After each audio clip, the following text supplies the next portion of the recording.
Imagine um salão de pedra onde o silêncio pesa mais que o ouro, e uma mulher caminha entre olhares que não ousam encará-la por muito tempo. Ela já foi traição e beleza, já foi queda e encanto.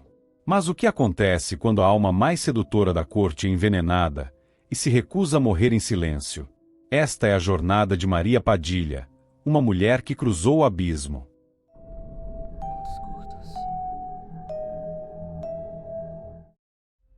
Quando Maria Padilha atravessou os portões de mármore rosa que guardavam a corte do Estado Velho, um arrepio percorreu-lhe a espinha. Era o mesmo estremecimento de quem entra em território alheio e sente cada olhar como punhal. Sob o delicado véu de rendas carmesim, seus olhos negros estudaram cada centímetro do grande salão, tapeçarias de veludo bordado, colunas de pedra fria polida, candelabros de bronze aquecendo o ar. Mas, acima de tudo, sentiu o magnetismo do cortejo de nobres que, ao seu redor, se enfileirava em reverências contidas e sussurros conturbados. Ela, Maria Padilha, sabia o poder que carregava, não apenas pelas roupas refinadas ou pelos brincos de opala que balançavam junto à face, mas pela aura de mistério que envolvia cada gesto seu. Caminhou com leveza, como quem dança sem música, segurando no pulso um laço de fita azul escuro, tão simples quanto mortal. Cada nó, cada franzido, havia sido costurado à mão e carregava extratos de Unesco, ervas secretas que tornavam qualquer um sob sua influência rendido a confidências. Os guardas da Lemura que tentaram olhá-la de frente sentiam o coração tremer.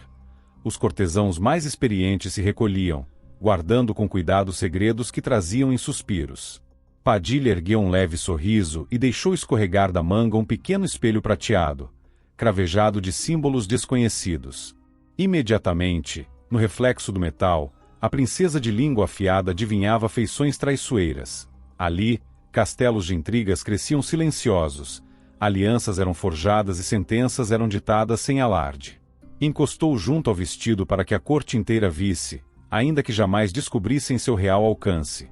Atendia quem o segurasse com revelações do próprio futuro, poder que respirava junto à fita em seu pulso. Nos bastidores, nobres de reputação ilibada sussurravam histórias sobre aquela mulher. Alguns diziam que seus antepassados haviam trocado a caça de rumos políticos por pactos sombrios. Outros, que a própria Padilha havia arrancado mechas de cabelo de damas mais jovens para alimentar poções de obediência. Enquanto circulava, colecionava confidências como joias raras, a febre súbita de um duque, a paixão proibida de uma cortesã, o tráfico de cartas escarlates entre embaixadores estrangeiros. Tudo virava ingrediente para feitiços mais sutis, fios de conversa, microgestos, segredos arrancados ao sabor de uma conversa mansa. Em determinado momento, encontrou-se diante do trono improvisado, onde o regente das terras, Hermas, presidia o conselho. Ele, um homem de barba grisalha e olhar taciturno, inclinou-se num gesto protocolar, mas não pôde ocultar a curiosidade. Dizem que Vossa Graça sabe arrancar promessas de quem nada tem. Padilha pousou o laço de fita sobre o braço da poltrona dourada e, sem desviar o olhar, sussurrou: "Não prometo nada, eu apenas ajudo a revelar o que já existe no coração." Encantado, o regente permitiu que ela participasse de uma sessão de confidências. Nobres e oficiais passaram diante dela, cada um depositando um fragmento sombrio que carregava no íntimo. Havia um general que temia por sua reputação após a morte de soldados em campanha, uma embaixatriz que carregava a culpa por extorsões veladas em suas viagens, até um clérigo, habitante do Templo das Chamas, que confessou tentação por rituais proibidos. Maria anotava cada sussurro num pergaminho escarlate, enrolando-o em cordões de erva doce para guardá-lo num relicário de prata. Enquanto a sessão prosseguia, sentiu um arrepio, o laço de fita no pulso apertava-se como se pedisse atenção.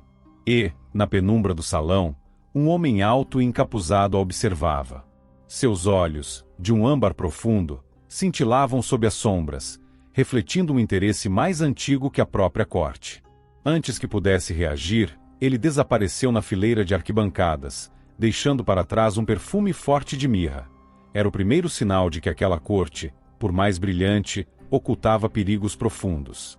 Ainda assim, Maria saboreou seu triunfo silencioso. No interior daquele salão, cada segredo era mais valioso que todo o ouro amontoado nos cofres do regente. A beleza era sua arma, a astúcia, sua armadura. Mas sabia que o jogo corria perigo de enredar o próprio criador. Toda teia precisa de um fio solto, um ponto vulnerável. E ali, entre a seda e o sussurro, já percebia a fissura iminente. Foi nesse instante que, num breve deslize de atenção, a fita ao seu pulso cintilou em lúmen acinzentado, mensagem arcana de que o próximo passo não seria apenas manipulativo, mas exigiria dela sacrifícios que iam além de tecer mágoas nos corações alheios. Ao deixar o salão, encostou o fundo da mão na parede fria de mármore e murmurou: o poder de seduzir segredos é inútil se o coração não estiver pronto para pagar o preço. Seus passos ecoaram na escadaria em caracol, enquanto, entre as sombras, o homem de olhos âmbar já planejava seu lance. Ela, entretanto, continuaria sorrindo, costurando alianças e arrepiando almas com o simples movimento de um laço. Pois, no fim das contas, a beleza era apenas a entrada. O verdadeiro reinado começaria quando a leitura do segredo se transformasse em lei invisível. Maria Padilha, senhora dos sussurros, dona do laço de fita e colecionadora de confissões, deixava a corte sabendo que, a cada sorriso, plantava uma semente de poder. Dentro de si, compunha um mapa de traições e rendições. A noite desceu com um suspiro sobre a corte, tingindo de veludo o firmamento. A grande câmara do palácio transformara-se num espetáculo de luz e cor. Tochas presas às paredes lançavam reflexos dançantes em colunas de mármore e tapeçarias bordadas com cenas de batalhas ancestrais. Ao centro, uma mesa em forma de ferradura se estendia como serpente sedutora, coberta por toalhas de linho branco e talheres de prata. O aroma quente de especiarias vindas de terras distantes misturava-se ao perfume adocicado de flores noturnas, plantadas pelos jardins ocultos do palácio. Sob aquele teto retumbante de sussurros e risos, Maria Padilha surgiu como rainha de um universo de segredos. Suas vestes de veludo escarlate e a fita azul escuro no pulso reluziam em cada feixe de luz. Ao seu lado, o homem de olhar âmbar e túnica púrpura se aproximou com um cálice de cristal fumê. A borda era cravejada de hematitas tão escuras quanto a sombra que irradiava de seus olhos. Em tom suave, quase hipnótico, ergueu o copo e disse: "Por nós, Maria." Ela inclinou a cabeça, aceitou o cálice e brindou. A rodada de vinhos, servidos em sequência, escorria em gargalhadas contidas. Ao rosto dele, buscava decifrar a promessa velada por trás daquele sorriso contido. Nunca confiara plenamente em ninguém, mas na penumbra de cada fleche de cristal havia um convite ao jogo. Beber era aceitar a peça que o outro oferecia no tabuleiro humano de laços e traições. O líquido deslizou pelos lábios dela como um carinho proibido. No primeiro gole, sentiu notas florais e um leve amargor metálico. Brindara com um vinho raro, importado de vinhedos úmidos de Brumas, que lhe provocou vibrar o paladar. No instante seguinte, a doçura desapareceu, cedendo lugar a um gosto de cinza e ferrugem. Maria piscou, a vista escureceu, e a música de alaúdes interrompeu-se em silêncio. Sentiu o coração pular, o corpo vacilar. Agarrando a borda da mesa, buscou firmeza, mas foi traída pelos próprios joelhos. O salão inteiro prendeu o fôlego. A nobreza que antes brindava em uníssono agora se calava, testemunha muda do início de seu declínio. Um general, sentado perto, inclinou-se para sussurrar ao ouvido do príncipe regente que ali havia algo errado. A expressão dele endureceu como pedra. Enquanto isso, o homem de hematita recuou alguns passos, observando-a com a precisão de um cirurgião e a frieza de quem concebida a vingança em silêncio. Maria tentou falar, mas a voz não se formava. Seus lábios tremiam, os dedos perderam a cor, e o casaco escarlate manchou-se de ouro velho, pequenas gotas de saliva tingidas de rubi surrado. A traição tomava-lhe o corpo em ondas. Cada respiração era um punhal perfurando as costas das costelas. A fita no pulso pareceu apertar-se, como se estivesse viva e tentasse alertá-la de que todo segredo arrancado se vinga no momento certo. Tentou tocar o laço, arrancá-lo, para enfim encontrar em suas ervas um antídoto, mas as mãos não obedeceram. O veneno trabalhará rápido demais, pensou. Sob o véu de renda que ocultava a parte do rosto, os olhos ficaram úmidos, lembranças de infância invadiram-na, o riso de sua mãe, as manhãs de sol no quintal, a primeira vez em que arrancaram uma mecha de cabelo para testar o poder das poções. A lembrança trouxe um lampejo de força, não sofreria calada. Com passadas erráticas, ela avançou alguns passos rumo à porta lateral. As tochas tremulavam como se adivinhassem a fragilidade súbita da dona da fita. A corte não se mexeu. Todos queriam ver o fim da Rainha dos Segredos. Quando tocou o batente, sentiu o frio do mármore lhe invadir o corpo inteiro. O homem de olhos âmbar aproximou-se novamente e pousou a mão no ombro dela, antes suave, agora firme como um grilhão. O preço do poder, Maria, é aceitar quando chega a tua vez de pagar, murmurou com voz rouca. O mundo girou em câmera lenta. Entornou-se um cântico surdo de tamborins distantes, mas era eco de um tambor interno, marcando o compasso de sua agonia. Ao redor dela, casacas brancas e peles nobres se agruparam. Servos postaram-se, brandindo lamparinas para iluminar o rosto pálido da vítima. Num último esforço, Maria ergueu o queixo. Olhou nos olhos dele, viu o triunfo gelado que substituía o fascínio anterior. Arfou uma sílaba, talvez um porquê, mas a sílaba morreu no ar, engolfada por um enjoo interno que lhe exigia mais do que forças para prosseguir. Naquele instante final de vida, Maria sentiu algo mais profundo que o veneno, uma fresta de curiosidade. Onde lhe levaria aquele portal que se abriu nos últimos segundos? O chão da corte, antes alto, tornou-se um abismo. Ela deixou cair o cálice quebrando-o num estilhaço brilhante que refletiu as tochas em pontas de luz. Ao som de cascalho sob os saltos, tombou de joelhos. A fita escapou e deslizou no chão indicando o sulco de sua trajetória. O corpo escorregou para o lado, enquanto a multidão recuava em silêncio respeitoso. As bochechas de Maria perderam o rubor, os cabelos escorregaram pelos ombros, criando um contorno etéreo contra a pedra fria. Fechou os olhos, sentiu uma brisa gelada passar pelo pescoço e, no mesmo instante, percebeu um sussurro por trás do véu da realidade. Nem tudo está perdido. Volta, se tiver coragem. O som era tão tênue que a matou de curiosidade, mesmo na anticâmara da morte. O suspiro final escapou-lhe com a lembrança da fita azul, agora pendendo do mármore, estilhaço simbólico do jugo que a mantivera viva. As tochas tilintaram como se encolhessem diante do mistério que surgia. Nos ecos da câmara vazia, o sussurro ganhou força, e a promessa de renascer envolveu cada pétala de fumaça. Maria Padilha, enganada por seu próprio jogo, atravessaria o limiar entre mundos para se tornar algo que sua beleza jamais atingira sozinha. A traição consumara-se, mas acendera-se uma chama mais antiga que o veneno. O silêncio que se seguiu à morte de Maria Padilha não foi imediato. Ele se insinuou, como o som que desaparece lentamente após o último acorde de um instrumento. Por instantes, o mundo manteve-se imóvel, como se o próprio tempo hesitasse em aceitar que a mulher de vermelho, Rainha dos Segredos, tinha sucumbido. O salão permaneceu suspenso entre o espanto e a vergonha, como se todos ali soubessem que algo maior que uma vida havia sido arrancado do mundo. Mas Maria já não estava ali. Ela flutuava. Não como se pairasse no ar, mas como quem é puxada suavemente por uma corrente invisível. Ao redor, tudo era névoa. Não branca, não cinzenta, mas púrpura, como vinho antigo, como sangue velho sobre altar de pedra. A bruma roçava sua pele como véus de um tecido que respirava. Dentro dela, um frio antigo se instalava, mas não do tipo que gela o corpo. Era o frio de não pertencer a lugar nenhum. E então veio o som. No início, era só uma vibração, como se as batidas de um tambor ancestral ressoassem debaixo da terra, misturadas ao murmúrio de vozes que não pertenciam a um único tempo. Algumas palavras vinham em línguas que Maria não conhecia com a mente, mas sua alma reconhecia.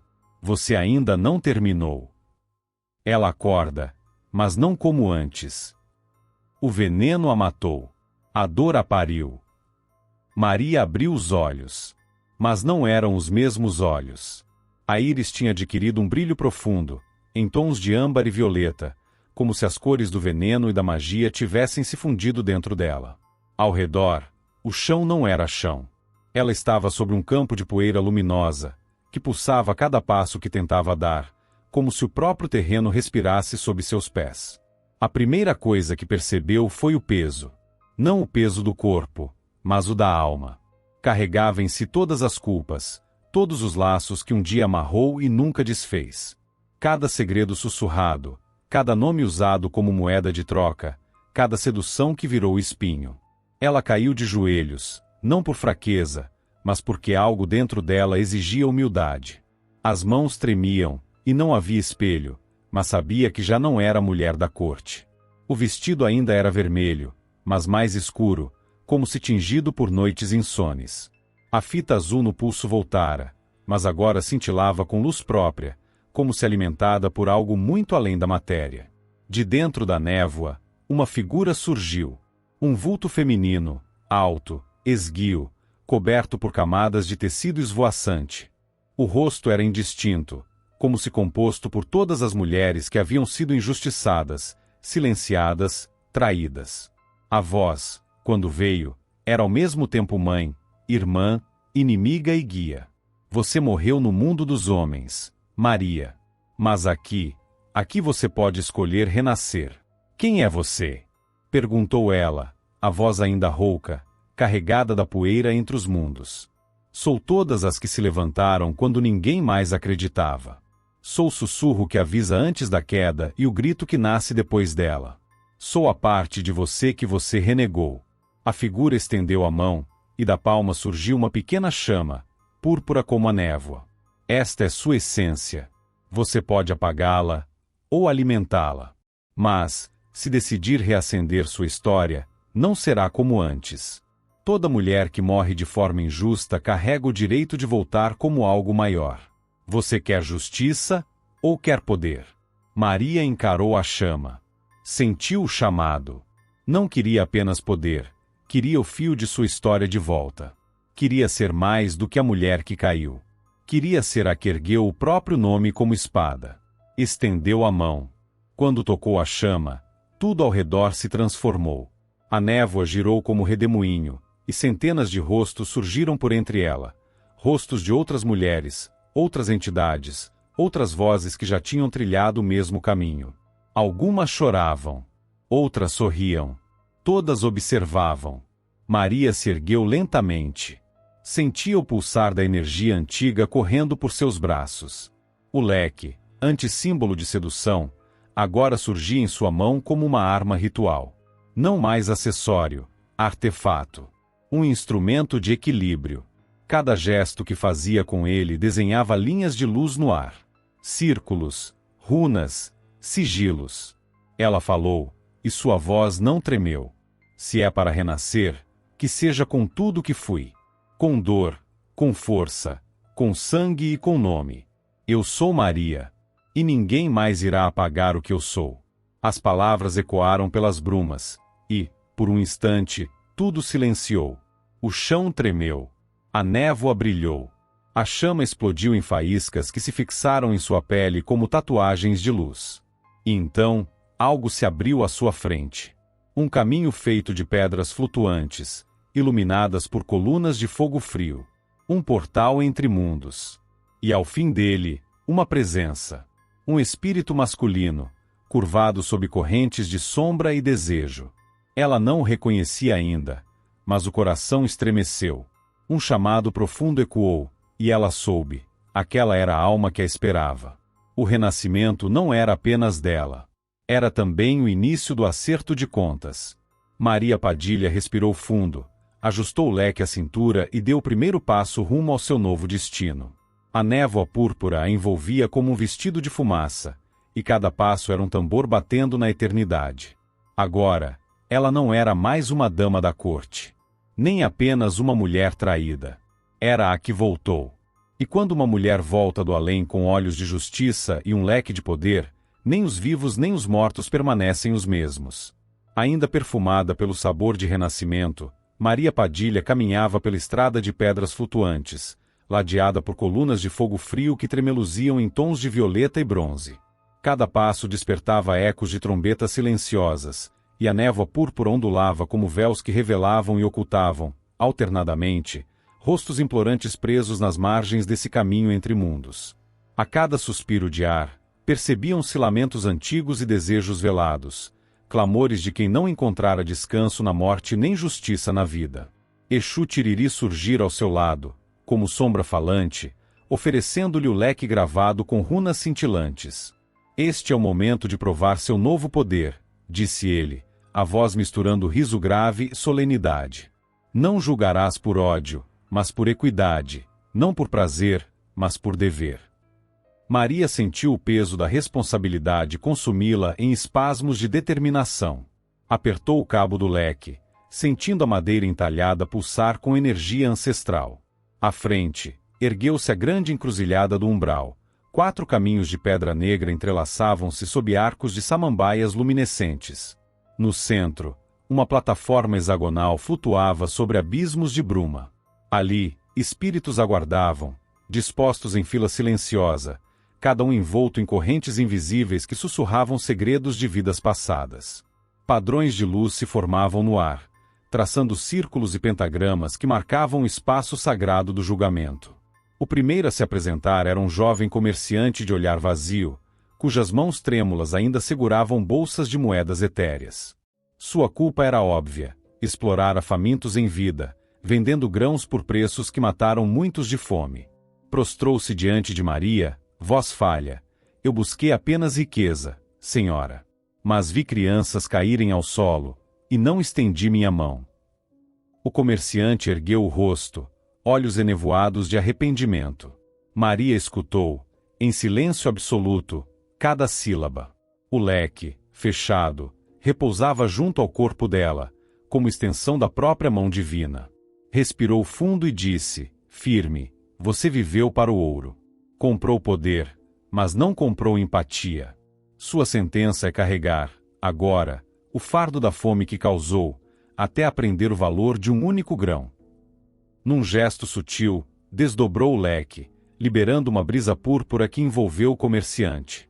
A névoa ao redor condensou-se em grãos de poeira luminosa que se espalharam em volta dele, transformando-se em alimento etéreo. O espírito, em alívio e sobressalto, sentiu cada grão preencher seu ser, devolvendo-lhe dor, compaixão e, por fim, alívio quando o ciclo de fome imaginária se encerrou. As correntes caíram, linhas de luz circundaram-no, e ele partiu em paz. Enquanto isso, Exu Tiriri observava com meio sorriso: não é vingança, mas reconhecimento da lei que você agora encarna. Maria ergueu o leque outra vez, fechando-o com delicadeza, e assentiu. Cada julgamento ensinava algo a ela também, sobre limites do perdão e o peso da justiça aplicada com misericórdia. Ao seu lado, o segundo espírito se aproximou, uma cortesã marcante, vestida em retalhos de seda negra, culpada de seduzir maridos para obter favores e trair amizades. Em vida, sua beleza fora arma, seu riso, armadilha.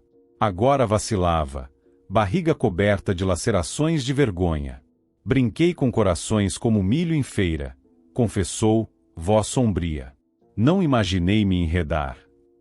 Maria respirou, lembrando-se de seus próprios jogos na corte dos vivos. Desceu calmamente as escadas invisíveis até se aproximar dela. Você roubou afeto e destruiu famílias para sustentar sua vaidade, declarou. Abriu o leque numa explosão de correntes de fumaça roxa e prateada, e as lacerações na carne espiritual da cortesã se transformaram em pétalas de rosa. Cada pétala caía suave, apagando cicatrizes, até que ela se levantou, contemplativa, compreendendo seu erro, e então se ofereceu ao caminho da honra, sem correntes que aprendesse.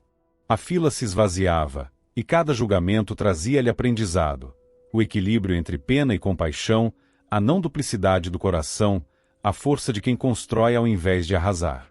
Exu Tiriri sorriu, as chamas da transformação ardem mais intensas que as de punição. Maria assentiu, sentindo o leque vibrar como se ecoasse aquele princípio. O terceiro espírito que se apresentou era diferente, um homem de olhos brandos, cuja culpa não era flagrante. Em vida, fora aliancista atento, mas esquecera das minorias, calara-se diante de injustiças para manter o equilíbrio político. Sua voz trazia arrependimento: superei ventos de mudança, mas escondi-me do verdadeiro sofrimento dos fracos. Maria sentiu empatia. Desdobrou o leque num gesto lento e gentil. Uma brisa suave levou longas correntes de lembranças até ele, permitindo-lhe reviver cada silêncio cúmplice. Quando se recompôs, emergiu com olhar sereno, livre de correntes invisíveis. Os julgamentos prosseguiriam até esgotar a fila, Mas naquele instante Maria compreendeu o significado de ser juíza dos esquecidos. Não bastava punir, era preciso ensinar, libertar, curar. Cada alma que partia deixava-lhe um aprendizado, um traço de luz para acender seu caminho. Ao final, Exu Tiriri ergueu a voz: você cumpriu seu dever inicial, Maria. O poder de julgar é arma e escudo. Use-o com sabedoria. Mas prepare-se. O maior julgamento será aquele em que você mesma se torna ré. Maria fechou o leque e encarou a encruzilhada, onde a névoa púrpura se movia agora em padrões que diziam ser hora de avançar. Seus olhos âmbar-violeta lançaram-se ao próximo arco de pedra flutuante. Cada julgamento ficará marcado em sua essência, cada perdão, cravado em sua alma. E, erguendo o leque pela última vez no salão etéreo, murmurou: que venha o juízo final, aquele que exige olhar para dentro. O caminho de pedra flutuante terminava em uma clareira circular, onde 4 pilares retorcidos de obsidiana reluziam sob pálpebras de névoa roxa. Entre cada coluna, fitas de luz pendiam como cortinas etéreas, filtrando fragmentos de memória antiga. Ali, no coração do umbral, estava ela, Maria Padilha, agora juíza e redentora, com o leque gravado em runas ancestrais repousando no braço aberto, pronta para receber o espírito que clamava por absolvição. Exu Tiriri permaneceu na periferia dessa arena de sombras. Seu olhar, antes mentor, agora continha curiosidade. O duelo entre o passado e a redenção de Maria atingia ponto crítico em poucas horas. Este reencontro decidirá se tens a coragem de perdoar a si mesma. Além dele, sussurrou ele, antes de se desvanecer numa brisa que cheirava a mirra queimando. Maria inspirou o ar denso. Sentiu, no âmago, o eco dos beijos roubados, dos sussurros ao pé do ouvido, das promessas trocadas em noites inundadas de luxúria. Cada lembrança pulsava como ferro vivo. Ajustou o leque, erguendo-o num gesto de comando sereno, e murmurou: apareça. No instante em que suas palavras se diluíram na névoa, as fitas de luz oscilaram. Um vulto curvado emergiu de trás de uma coluna. Primeiro, veio apenas o som de correntes rangendo. Depois, o corpo tembloroso se revelou, o amante, traidor e sedutor, envolto em correntes negras que pulsavam com cada passo seu. Os grilhões se afundavam em marcas de ferro escaldado, e essas chagas exalavam lembranças do golpe final que Maria recebera. Ele ergueu o rosto. O mesmo traço elegante, lábios carnudos, olhos de âmbar profundo, naquele reflexo cadavérico, Maria reconheceu o toque suave que a entregou ao veneno. O espírito emudeceu por um instante, como se buscasse dele extrair coragem. Então, com voz rouca que ecoava salões de prazeres e corredores de traição, ele falou: tu me chamaste. Padilha. Eu sou Luiz. Ou o que resta de mim. Ela permaneceu imóvel, braços erguidos, leque descansando em seu pulso. Não havia raiva nos olhos dela, mas sim a calma de quem já sentira o pior. Ao redor, o vento de energia orbital murmurava memórias. Diz-me, continuou ele, por que me convocas agora? Que poder te move a trazer um assassino de volta à tua presença? Maria fechou os olhos por um segundo. O ruído interno de lembranças latejantes a fez recuar às vísceras da dor. Quando os abriu, a névoa refletia determinação. Chamo-te porque existe algo em teu espírito que não deixará o meu descansar, respondeu ela. Tua traição foi monstruosa. Entregaste-me o cálice mortal quando eu menos esperava.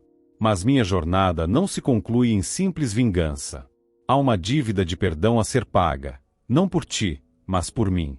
Luiz estremeceu sob as correntes.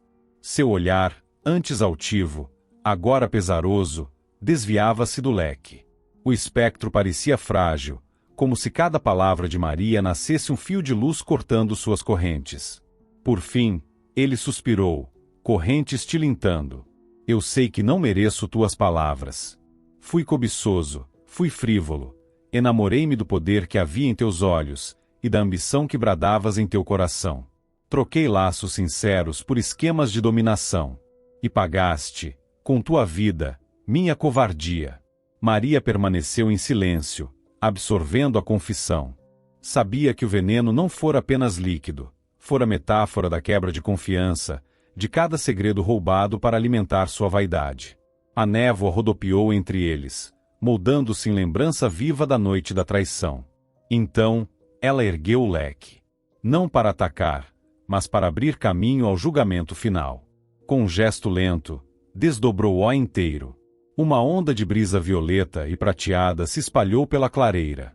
As correntes do amante tremeram, e os ferros que o prendiam rangiam, liberando-lhe suor espiritual. Luiz, murmurou ela, voz firme, quando um laço se parte, resta duas pontas soltas que cortam as mãos de quem as empunha. Tu foste um fio solto em minha teia. Hoje, convido-te a unir as pontas, a aprender o preço da fidelidade. Pede perdão. O espírito ergueu o rosto, as lágrimas de fumaça escorreram pelos cantos dos olhos. Ele fechou as mãos vazias em prece silente. Num soluço contido, falou: perdoa-me, Maria Padilha. Se as minhas escolhas armaram um instrumento de tua morte, que meu arrependimento seja o ferrolho que liberte nossas correntes. Eu te imploro, perdoa-me. Naquele instante, o vento parou. A névoa púrpura concentrou-se em torno do leque, formando um anel de luz. Maria sentiu o calor da compaixão, algo que nunca acreditara possuir em abundância. Ela olhou para Luiz, viu ali o reflexo de sua própria ambição desmedida e o vazio deixado por seu preço pago em sangue. Ergueu o leque outra vez, um gesto que misturava majestade e ternura. Eu te perdoo, declarou, voz baixa mas ecoando nos pilares escuros. Não por ti, mas por mim. Um clarão violáceo explodiu entre eles. As correntes do espírito se estilhaçaram, transformando-se em pétalas de luz que flutuaram e caíram ao chão de pedra como chuva de perdão.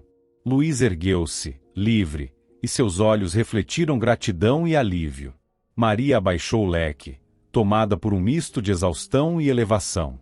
Sabia que aquele perdão não reverteria o veneno em vida, mas redimia a chama de seu próprio coração. No alvorecer de uma nova existência, entendeu que sua força não vinha apenas do leque, mas da capacidade de estender a mão a quem a derrubara. Ao seu lado, Exu Tiriri reapareceu, um sorriso sereno gravado na face misteriosa. Cumpriste o que se pedia, Maria. O amor e a justiça se entrelaçaram em teu ato. Mas tua jornada ainda prossegue, há fragmentos de ti que aguardam reconhecimento. Sem dizer mais, ele desapareceu na fumaça. Maria voltou a olhar a clareira, agora vazia, exceto pelo rastro púrpura no chão irregular. Ajustou o leque e suspirou. Que venham os próximos julgamentos. Apesar do peso nos ombros, a lembrança dos ferimentos da alma, ela deu o primeiro passo rumo ao próximo portal. A névoa púrpura abriu caminho, e, ao adentrar, Maria Padilha soube que, ao perdoar seu traidor, havia perdoado também uma parte de si mesma, tornando-se ainda mais completa para o que viria. Ao atravessar o último arco de névoa púrpura, Maria Padilha sentiu o pulsar de algo antigo em seu peito, uma vibração que não era trovão, mas sim um compasso de memórias seladas no âmago de sua alma. Exu Tiriri não aparecerá para esta etapa. Ele dissera apenas: você saberá quando chegar e sumir em fumaça adocicada. Agora, a estrada de pedra flutuante se estreitava em direção a um salão sob abóbadas de asfalto translúcido, onde fileiras de estátuas inacabadas elevavam os braços num gesto de súplica e denúncia. Ali, o passado aguardava com paciência sepulcral. No centro do salão, suspenso por correntes de luz violeta, um relicário repousava sobre um pedestal de alabastro salpicado de runas gastas. Feito de prata escovada, era ornamentado por arabescos tão finos que pareciam mapas de veias. No topo, um rubi fosco capturava as franjas da névoa. Maria percebeu o cheiro acre de metal e lembranças. Era o odor das coisas enterradas, dos segredos deixados de lado para evitar confrontos. Aproximou-se, o leque ainda cruzado no braço, e cada passo reverberava como tambor em sarcófago vazio. Uma voz risonha ecoou entre as estátuas. Você chegou, minha senhora. De um corredor lateral, surgiu um homem alto, envolto em mantos negros com franjas de púrpura. Seus traços eram nítidos, mas a pele tinha o tom de meia-luz, nem viva nem morta, apenas transitória.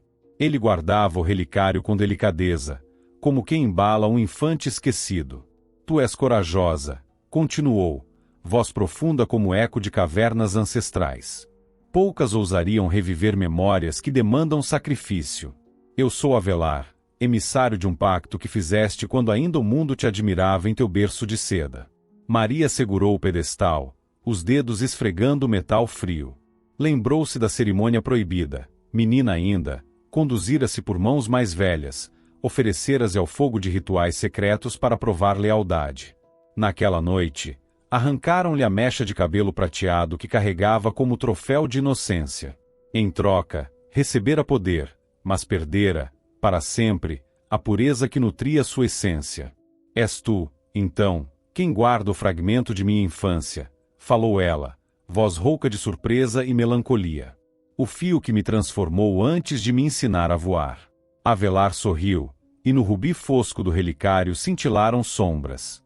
Ele ergueu lentamente a tampa, revelando a mecha de cabelo prata, intacta apesar da eternidade.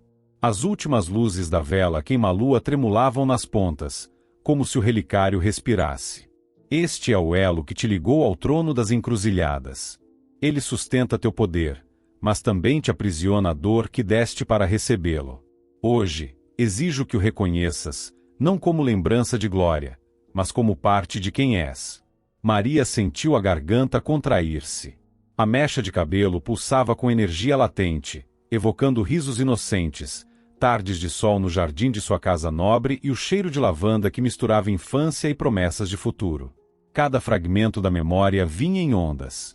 E, na contramão, lembranças de banho em barro, poções apimentadas e alianças tecidas sob luar. E por que agora? Ela perguntou, mantendo o olhar firme, embora o coração vacilasse. Já aceitei meu renascimento, perdoei traidores. Por que preciso encarar meu próprio sacrifício de menina? Avelar deu um passo à frente. Os pilares tremularam, e as estátuas murmuraram como fantasmas liberados do sono. Porque só quem abraça a totalidade de sua história alcança a plenitude. Teu perdão aos outros foi ato de compaixão, mas há um perdão que ainda não concedeste a si mesma. Reconhecer que pagaste o preço de tua inocência é o caminho para te libertar das correntes que restam. Maria cerrou o leque contra o peito. Sabia, em cada osso, que evitar esse momento era negar quem fora. Mas a dor da menina sacrificada ainda latejava como ferro quente. Respirou fundo, sentindo o ar encher-lhe os pulmões com a brisa carregada de ecos antigos. Então mostre-me, disse, voz baixa, quase sussurro. Mostre-me o que devo fazer. Avelar inclinou o corpo e tocou o relicário com delicadeza. A mecha deslizou para fora do compartimento, flutuou por um segundo no ar e pousou na palma de Maria. O contato fez-lhe formigar a pele. Cada fio prateado trazia um fragmento de luz, como estilhaços de lua. Feito isto, deves caminhar por onde o sacrifício ocorreu, orientou ele. E, diante das ruínas de tua inocência, recitar o juramento de reconciliação. Só então o relicário se apagará, e tu renascerás mais completa. Com o relicário nas mãos, Maria voltou-se para o corredor de estátuas. Os olhos de mármore acompanhavam cada gesto, como júri silencioso. Ela moveu-se em direção ao portal que Avelar havia indicado, uma fresta na muralha de basalto, onde outrora crescera um velho carvalho sobre as ruínas de seu quintal natal. A fissura exalava um odor de melancolia, era a cicatriz concreta de sua escolha infantil. A cada passo, o relicário pulsava, e Maria repetia, em voz trêmula, as palavras que gravaria no ar etéreo. Reconheço o valor que ansiei, e aceito a dor que paguei por ele. Não nego a chama que me guiou, nem o ferrolho que prendeu minha essência. Hoje acolho tudo o que fui, para renascer plena no destino que forjei. Ao concluir o juramento, um clarão irrompeu do relicário.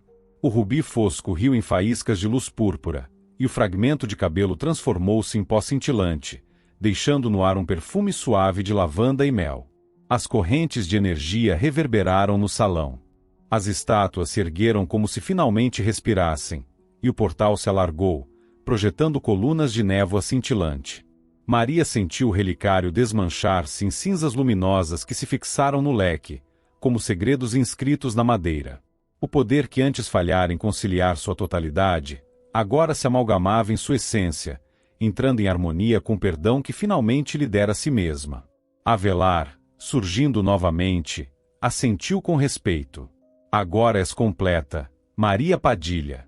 Tu descobriste que a força verdadeira brota da aceitação de cada sombra e de cada brilho.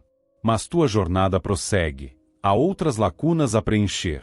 Com o leque pulsando de energia nova, ela sorriu, um sorriso pleno, sem máscaras. Então me mostra o próximo caminho, disse, confiante.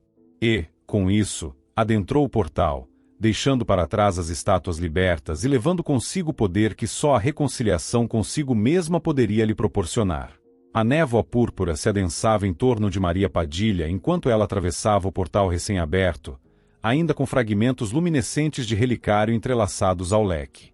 A bruma formava redemoinhos orgânicos, despertando ecos dos juramentos que acabara de proferir. À sua frente estendia-se um corredor de basalto polido, cujas paredes eram gravadas com símbolos ancestrais, quase apagados pelo tempo. Em cada entalhe, via flashes de sua própria história, pactos selados, feitiços inscritos, alianças de sangue e ambição. Flashes que, até então, se agruparam em memórias dispersas, mas que agora pediam para ser lidos em conjunto. Exu Morcego, o guardião silencioso daquele túnel, surgiu sem aviso, um vulto alto, vestindo um manto escuro cujos capuzes flutuavam como asas de morcego. Seus olhos, de um âmbar envelhecido, refletiam surpresa e respeito.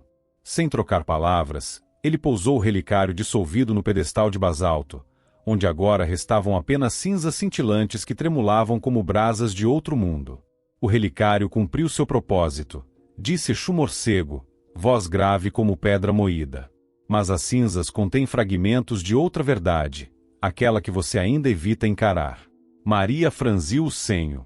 O leque pulsava em sua mão, respondendo ao chamado das cinzas. Ela se aproximou e deixou que uma brisa suave levantasse os pós prateados. Neles, distinguiu inscrições quase invisíveis, runas menores, germinadas no poço de energias que o relicário continha. Estas runas, não as conheci nos tomos da corte, murmurou ela. Elas falam de um pacto anterior ao meu nascimento. Exu Morcego assentiu, erguendo o manto para revelar uma adaga de cabo intrincado, cravejada de ônix. É a adaga do sangue original de Padilha, explicou. Pertenceu à tua bisavó, aquela que vendeu a própria filha numa noite de lua negra para selar um pacto de prosperidade. A cada geração, o preço foi pago, uma memória sacrificada. Hoje, as cinzas do relicário reavivaram o eco desse pacto. O ar gelou. Maria recordou sussurros de anciãs da família, falas abafadas sobre a noite de prata em que a filha mais nova sumira sem deixar vestígio. Ninguém ousara tocar naquele assunto depois que sua avó retornara, e nunca mais falará sobre o ocorrido. Se verdade é essência, devo então conhecer minha herança, declarou ela. Mostre-me onde tudo começou. Exu Morcego guiou-a pelos corredores, cujo piso se elevava em escadarias de obsidiana. Em cada degrau, a neblina revelava fragmentos de cenas antigas, o brilho de punhos fechados, rostos de mulheres que clamavam, o corte de lâminas sacrificiais. Até que chegaram a uma porta de bronze, cravejada com o símbolo que Maria reconhecera no relicário, um triângulo invertido circundado por serpentes entrelaçadas. Aqui repousa o arquivo dos Padilha, disse ele. Mas entrarás cedendo parte do teu poder, pois a verdade exige sacrifício. Sem hesitar, Maria tocou o emblema com a ponta do leque. Um trovão mudo reverberou no salão, e a porta se abriu para um cômodo silencioso, onde fileiras distantes de pedra guardavam pergaminhos e frascos estilhaçados. O ar ali tinha cheiro de pergaminho envelhecido e sangue seco. No centro, uma mesa de mármore sustentava um tomo de couro negro, sem título, mas cujas páginas exalavam energia bruxuleante. Exu Morcego fez um gesto para que ela se aproximasse. Só tu podes folhear sem sofrer as maldições que ali estão traçadas, avisou. Cada linha escrita invoca quem ousou ser esquecida. Maria inspirou fundo, erguendo o livro com cuidado. Ao abri-lo, sentiu um calafrio percorrer-lhe a espinha. As primeiras linhas narravam o dilema de um ancião Padilha que, tomado pela fome de poder, sentou-se em pedra fria e decidiu arriscar a linhagem inteira em troca de ouro para o clã. Em troca, sua filha recém-nascida fora oferecida a uma entidade antiga para selar a colheita, promessa que jamais fora revelada à criança. Ela leu. Sob a lua vazia, eu lancei meu juramento. Enquanto o ceifeiro chamar o trigo maduro, este laço sagrado guardará nossa fartura. Mas, quando perdido for o nome, o sangue desta filha clamará por justiça entre mundos. Cada palavra reverberava no ar, como um grito preso. Maria fechou o livro com força, o couro rangendo como pele ferida. Meu sangue carregou essa dívida, murmurou. A cada geração, pagamos com memórias perdidas. Exu Morcego ergueu a adaga de ônix, cujo cabo refletia as correntes de névoa. A adaga precisa molhar-se novamente com sangue Padilha, disse ele. Não para sacrificar, mas para quebrar o selo ancestral. Tu deves rasgar tua carne, deixar pingar teu sangue na runa invertida sobre esta mesa. Assim, apagarás a dívida que ainda sustenta tua linhagem. Maria apoiou o leque na mesa, conservando o relicário em cinzas junto a ele. Fechou os olhos, sentindo o peso de gerações pulsar em suas veias. Sua respiração tornou-se firme e lenta. Agarrou a adaga com determinação. Num movimento preciso, deslizou a lâmina na superfície interna do pulso direito. Uma gota rubi escorreu, quente como lampejo de fogo. Ela inclinou o pulso, deixando o sangue cair sobre a runa central. Quando o líquido vermelho tocou a pedra, um clarão azul percorreu as paredes, e as runas gravadas na porta se iluminaram num padrão novo. O livro negro tremeu, soltando uma onda de partículas prateadas que deslizaram pelo corredor. As estátuas murmurantes ergueram-se, libertas da culpa ancestral. Um sopro de vento percorreu o salão, e o peso invisível que comprimira os corações dos Padilha há séculos dissolveu-se como neblina ao sol. Maria fechou o tombo com reverência. A irmã que não conhecera, vendida ao destino, finalmente descansaria, e sua linhagem ficaria livre de correntes antigas. Sentiu a lâmina pulsar em sua mão, não mais instrumento de sacrifício, mas símbolo de libertação. Exu Morcego aproximou-se, recolhendo o relicário em cinzas e guardando-o num bolso interno. Foste sábia e forte, disse ele. Que a dívida esteja quitada. Mas lembra-te, a verdade libera, mas também mostra caminhos que não imaginavas trilhar. Maria envolveu o pulso com um laço azul escuro. A ferida já se fechava, alimentada pela energia da reconciliação. Mostra-me, então, para onde vai este novo caminho, pediu, olhos brilhando de propósito. Ao seu lado, o corredor escureceu momentaneamente, e um portal de luz violeta se formou no final. Para além dele, vislumbrava-se um vale de sombras e brasas, promessa de desafios mais profundos, onde apenas a verdade plena sustentaria sua autoridade. Para o momento em que enfrentarás não apenas gerações passadas, mas a própria essência do poder que amas, murmurou Exu Morcego, enquanto a dupla avançava para o próximo estágio. E, ao adentrar o portal, Maria Padilha sentiu o sangue antigo se renovar, misturando-se ao pulso do presente, assim, pronta para a verdade que ainda se ocultava por trás do véu ancestral. Ao emergir do portal violeta, Maria Padilha encontrou-se num vale de sombras ondulantes, onde o chão parecia feito de cinzas e brasa. O ar carregava o eco de ventos antigos, sussurrando segredos arrancados de eras passadas. À distância, vislumbres de colunas retorcidas formavam um labirinto de pedra negra, convidando-a a adentrar onde poucos ousavam pisar. Cada passo retumbava como trovão surdo, e o laço azul em seu pulso cintilava, pulsando em sincronia com a própria névoa. Exu Morcego seguiu-a de perto, a adaga agora embainhada, o olhar atento a qualquer traição do ambiente. Aqui, o véu entre a ilusão e a realidade é tão fino que uma mentira pode rasgá-lo de vez, advertiu. Maria sentiu um arrepio. A verdade há muito tornara-se sua aliada, mas a ilusão ainda rondava, pronta a cegar quem se julgasse invulnerável. No coração do vale, ergueu-se um arco de obsidiana cravejado de fragmentos de espelho.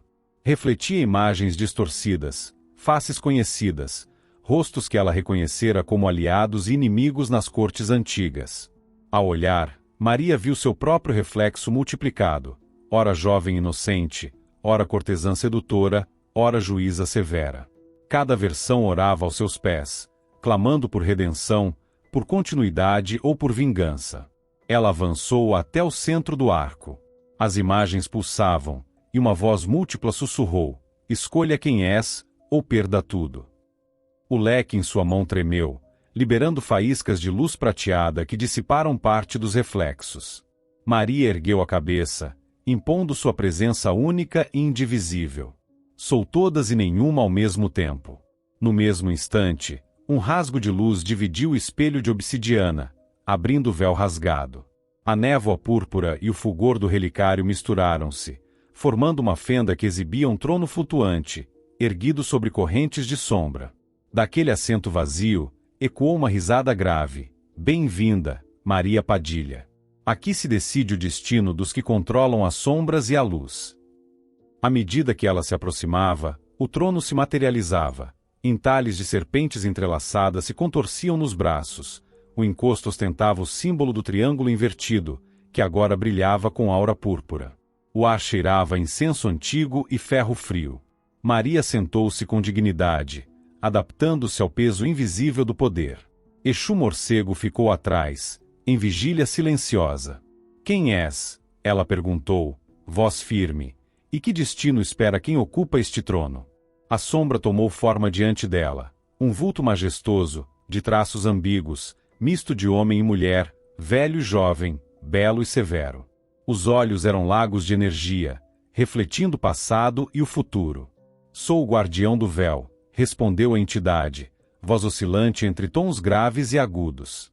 Protege o equilíbrio entre a luz e a escuridão, entre o poder concedido e o poder tomado. Há séculos, vigio a alma de quem alcança este assento, para testar se seu coração pode sustentar a verdade. A cada palavra, a escuridão ao redor palpita. Mini tempestades de fumaça e luz se formavam nas colunas ao redor, como fogueiras prestes a explodir. Por que me trouxe aqui? Perguntou Maria, olhando ao redor. Já provei meu poder, jurei minha verdade, perdoei e fui perdoada. O que falta? O guardião sorriu, e o trono estremeceu. É hora de rasgar de vez o véu que ainda te separa de ti mesma. Num gesto lento, o guardião estendeu a mão. Entre as palmas, surgiu um fio translúcido, o próprio véu, linha etérea que dividia as faces de Maria nos espelhos, que continha suas sombras não admitidas. Tocal, Maria. Rasgão. Apenas então conhecerás tua forma completa. O fio parecia vibrar com memórias não contadas, a ambição juvenil que esquecera, o medo íntimo de falhar, o vazio que a prestígio jamais preencheria. Maria olhou para o leque, que respondeu emitindo feixes de luz violeta. Com o pulso firme, estendeu a mão e agarrou o fio.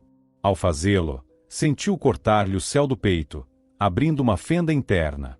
Uma dor aguda percorreu-lhe o corpo energético, mas ela permaneceu firme, puxando o véu contra si. Quando o rasgo se completou, um clarão púrpura iluminou o vale. As imagens dos espelhos se despedaçaram em fragmentos de cristal, que caíram como chuva de estrelas. Maria sentiu uma liberação profunda. As máscaras que usara, a cortesã, a juíza, a sedutora, se dissolveram, revelando uma essência nua, forte e clara. O guardião acenou com aprovação. Agora és plena. O trono não é apenas teu, mas do equilíbrio que abraçaste. Com este ato, integraste cada parte de ti. O trono evaporou-se em partículas de luz, e o vale de sombra se transformou em estrada de brasas frias onde cada passo era gravado como runa viva no solo flamejante. Exu Morcego surgira ao lado, expressão de orgulho silencioso. Rasgar o véu é aceitar a totalidade de teu ser, disse ele. Não resta mais fragmento oculto. Avança, o último estágio aguarda-te além das colunas de luz. Maria ergueu o leque, agora aderido à sua aura, e caminhou adiante. A névoa púrpura formou um arco de brasas luminosas em sua passagem, como se saudasse uma rainha completa. Maria Padilha, que atravessara traições, julgamentos e sacrifícios, rasgara de uma vez o véu que dividia seu ser. À frente, o horizonte ergueu-se em trilhas de energia esmaltadas de roxo e dourado, o prelúdio do desfecho, onde a plenitude seria coroada. A névoa púrpura se dissipou, revelando um emaranhado de estradas de terra batida suspensas sobre abismos de bruma. Cada via formava um X perfeito, marcando cruzamentos onde os mundos físico e espiritual se tocavam. Ali, no coração dessas encruzilhadas, Maria Padilha encontrou seu trono definitivo, uma plataforma circular de pedra salpicada de fragmentos de âmbar e ônix, irradiando uma luz pérfida que oscilava entre o dourado do poder e o negro da sabedoria. Ao seu redor, almas libertas dos julgamentos anteriores convergiam, comerciantes redimidos, cortesãs reconciliadas, governantes absolvidos e até o próprio amante traidor, agora livre das correntes de remorso. Exu Tiriri surgiu ao lado esquerdo, enquanto Exu Morcego tomava seu lugar ao direito. Seus olhares transmitiam aprovação e reverência. Não era apenas um trono que Maria ocupava, mas o equilíbrio de forças que ela aprenderá a cultivar. O momento exigia ritual. Em cada cruzamento, velas pendiam de paus de acácia, formando círculos concêntricos em torno da plataforma. As chamas dançavam sem vento, lançando reflexos de cores vivas na face de Maria. Ela subiu os degraus com o leque na mão, fita azul ainda entrelaçada no pulso, corpo ereto e olhar sereno. De sua veste vermelha formavam-se ondulações que destacavam a presença mística de quem dominara segredos e perdoara traições, reconciliara memórias e rasgara véus. Ao alcançar o topo, pôs o leque no pedestal de cristal que jazia à frente e permaneceu em silêncio. A névoa ao redor se agitou, e então um coro de vozes etéreas entoou um cântico ancestral, melodia que misturava arcanos de justiça, compaixão e autoridade. Do alto de seu trono, Maria ergueu as mãos, abertas como asas. Sob o toque de seus dedos, as velas tremeluziram e o solo vibrou como se reconhecesse a coroação da Nova Senhora das Encruzilhadas. Exu Tiriri aproximou-se com um cálice de bronze polido, contendo um líquido prateado que cintilava em ondas suaves. Bebe, Maria Padilha, sussurrou ele. Este é o elixir do éter, condensado das essências libertadas. Ao sorver, selarás o juramento de proteger todos os caminhos e todos os que neles cruzam. Ela aceitou o cálice sem hesitar e bebeu. O líquido deslizou-lhe pela garganta e espalhou-se em cada fibra de seu ser. Trouxe visões de estradas desertas, pontes caídas, almas perdidas clamando por um guia. Em seguida, revelou flashes de sorrisos tecidos em reencontros, de mãos dadas erguidas em alívio, de clamores silenciosos atendidos. Ao fim do gole, Maria sentiu um leve formigamento no peito, não de dor, mas de compaixão plena. Exu Morcego, então, apresentou-lhe a coroa dos cruzamentos, um diadema de prata rústica, entrelaçado com arames de cobre e cravado de pequenos rubis e ametistas. Cada pedra representava um caminho guardado, cada fio de metal, uma encruzilhada enfrentada. Maria ergueu a coroa e, com gesto preciso, colocou-a sobre a cabeça. Imediatamente, o trono brilhou com intensidade renovada. Raios de lâmpadas brilharam nas pedras de âmbar, abrindo rotas de energia que serpenteavam pelas estradas suspensas. As velas formaram um círculo de luz branca, e o cântico etéreo explodiu em aclamações silenciosas. Exu Tiriri deu um passo à frente, e em alto bruxulear, pronunciou as palavras do juramento. Em nome dos que caminham entre a vida e a morte, eu a saúdo, Maria Padilha. Que sejas juíza dos desesperados, guia dos errantes, e juíza justa dos segredos. Que tuas estradas sejam atalhos de redenção e teus braços, abrigo de quem se perde. Maria ergueu o leque, agora cravejado de novas runas luminosas, e respondeu com voz clara. Juramento aceito. Que minhas sendas sejam de justiça e compaixão, e que o poder cedido seja sempre devolvido ao serviço dos aflitos. Nesse instante, as estradas de terra se iluminaram em padrões de mosaico, desenhando constelações no ar. As almas reunidas abriram-se em arcos de luz, elevando-se em louvor silencioso. A plataforma de pedra tremeu levemente, confirmando: o trono nos cruzamentos agora pertencia a Maria Padilha, uma pomba-gira que conquistara o direito não apenas de julgar e perdoar, mas de proteger e conduzir. O ritual completo, ela ergueu-se, ajeitando a coroa e segurando o leque diante de si. A névoa púrpura cedeu lugar a trilhas de fumaça diáfana, criando rotas visuais que se estendiam em direção a cada extremidade do vale. E, ao olhar para Exu Tiriri e Exu Morcego, Maria sorriu com serenidade conquistada. Estou pronta. Que venham aqueles que buscam justiça, redenção ou simplesmente um caminho de volta. As chamas cintilaram, e as estradas se abriram em silêncio reverente, enquanto a coroação se tornava o ponto de convergência de todas as travessias. E se você gostou dessa história, deixe seu like e se inscreva no canal para não perder nenhum conto.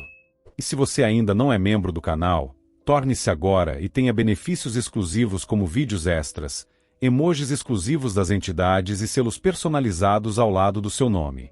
E se você quer ajudar o canal a trazer ainda mais histórias, você pode contribuir através do botão Valeu Demais aqui embaixo.